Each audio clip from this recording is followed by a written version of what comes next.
Hey YouTube, it's GV Lone Guy.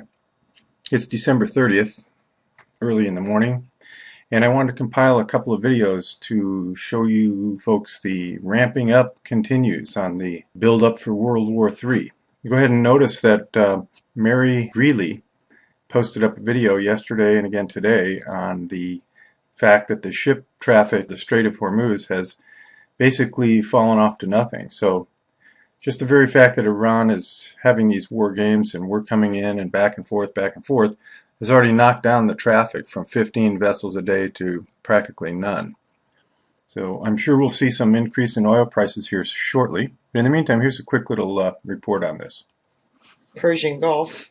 Last night I did a blog, and when I started it was 6 vessels in this area. And then when I got done it was 3, and look now, it's 0. Now this is where Iran is doing its war games. They're threatening to shut down the Strait of Hormuz, and not good. There is one right there, and I assume that these are all anchored. This is a cargo ship, and according to its track it just left port.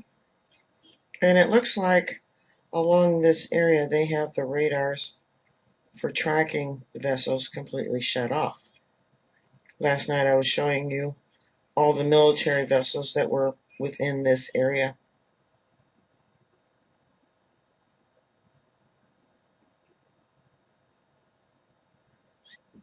So see, the traffic has already dropped down from roughly 15 tankers a day to almost 0. Let's see what else is going on. Caught on tape, Iran says it has recorded footage of a U.S. aircraft carrier near a strategic waterway in the Persian Gulf. An Iranian surveillance plane has recorded video and photographed a U.S. aircraft carrier near a strategic waterway in the Persian Gulf. The footage was taken during Iran's ongoing Navy drill in the region. The report did not provide details, and it was unclear what information the Iranian military could glean from such footage.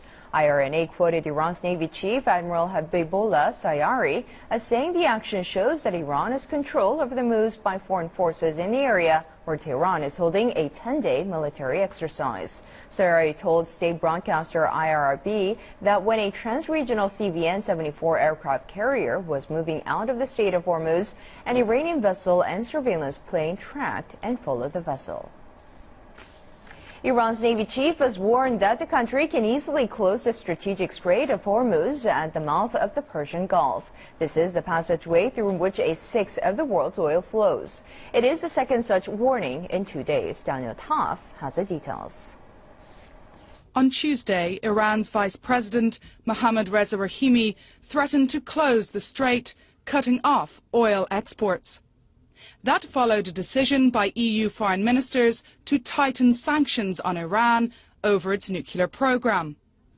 They also agreed to leave the door open to the possibility of an oil embargo and on moves by the US to expand sanctions. But according to some analysts, Iran's navy lacks the capacity to physically block the strait. But it does have mine-laying and missile capability. The Obama administration has said it will not tolerate any attempt by Iran to disrupt traffic through the strait. In a strongly worded warning, Washington said that if Iranian ships came out from the coastline, the U.S. would consider it an act of war. Tehran has also adopted an aggressive military posture in recent months. Its navy is in the midst of a 10-day drill in international waters near the strategic oil route. The exercises cover a 2,000-kilometre stretch of sea off the Strait of Hormuz, northern parts of the Indian Ocean, and into the Gulf of Aden, near the entrance to the Red Sea. Playing the surveillance hand in light of the recent US drone incident, Iran says it has video footage and photographs of a US aircraft carrier in the Persian Gulf. Both sides are watching each other carefully. Danielle Taft, CCTV. But first, the threats are being ramped up over a vital oil shipping route which Iran's threatening to block. The country says it's ready to confront any military ships crossing the security perimeter of its large-scale war games being held in neutral waters near the Hormuz Strait. Iran has already spotted a U.S. aircraft and other battleships in the region. Earlier, the Islamic Republic threatened to stop oil shipments through the channel if new Western-backed sanctions hit its fuel exports.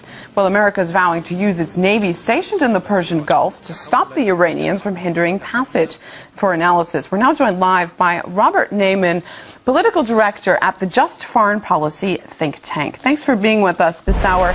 A clear escalation of tension in the region. Is Iran at all concerned people will find the timing of its oil route threat more than coincidental at a time of large-scale naval maneuvers?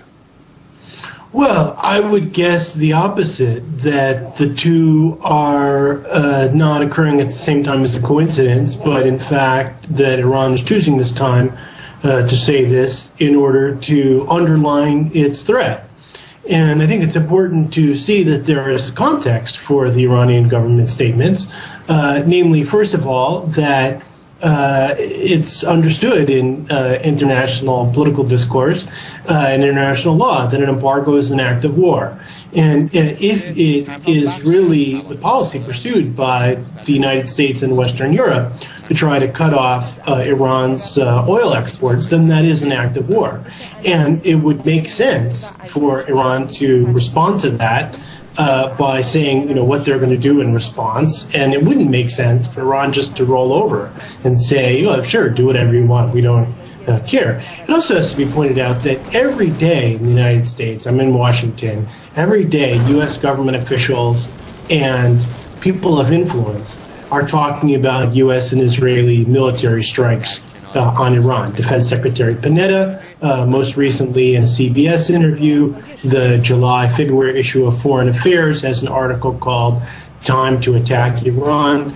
So this is happening in a context of constant threats against Iran, unilateral threats, which of course violate the United Nations Charter, which forbids any UN member state from attacking another member state without the authorization of the UN Security Council. And of course, none of these voices are talking about getting UN Security Council approval for an attack in Iran because they know that they could never get it. But doesn't Tehran risk being labeled as provocative here?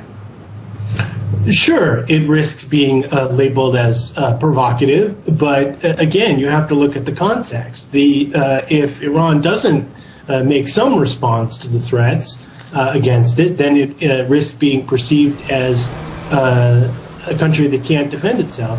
And in a way, that could be even more dangerous because there is a fantasy world that exists in Washington, in Tel Aviv, and some European capitals, in which Iran is a country that can't respond to U.S. threats. And that could be even more dangerous in terms of preparing the way for escalation in the future if people in the West don't understand that threats to attack Iran could come with a cost.